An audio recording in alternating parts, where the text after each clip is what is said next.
Қайырлы таң. 37-ші автобус кетіп бара жатыр әне. Прям үйдің қасынан жүреді бізде. Біз неше? Жаңа қоныс нешеміз? А?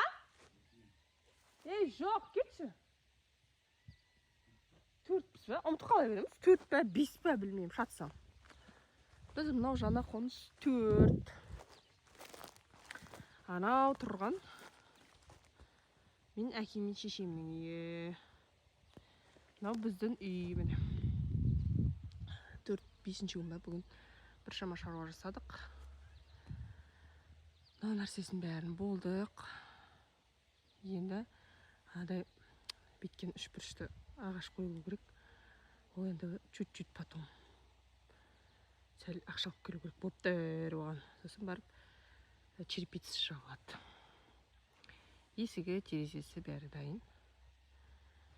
Енді осын жауып алсақ, сосын дальше. Енді біз мына алдын ішін несін қағамыз, тақтайларын, тақтай кешті тағды алдырдық. Біз тақтайларын қағамыз да. Кешті берсе ауылға жүреміз. Мына біздің времянка іші дайын тұр. Бұны былтыр салдық. Былтыр ма, бұны ашылма салдық. В общем, кеше сұхбатты көргендер айтып жатсыздар ғой. Бұйырса 2 жылда. Мына жер брусчатка, мына жер мангальная зона, мына жерде жаңағыдай көлеңке, қалай айтуғаны білмеймін.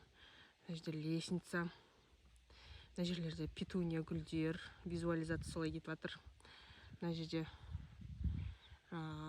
туя деген ағаштар әдемі. Там жан бәрі не көлеңке, машина тұратын, жан бәрі брусчатка, в общем, визуализация солай. Бұйырса 2 жылда сөйтіп кіретін арманымыз бар. Армандар орындалады. Ал кеттік. Жігіт кірісті. Көмектесу керек.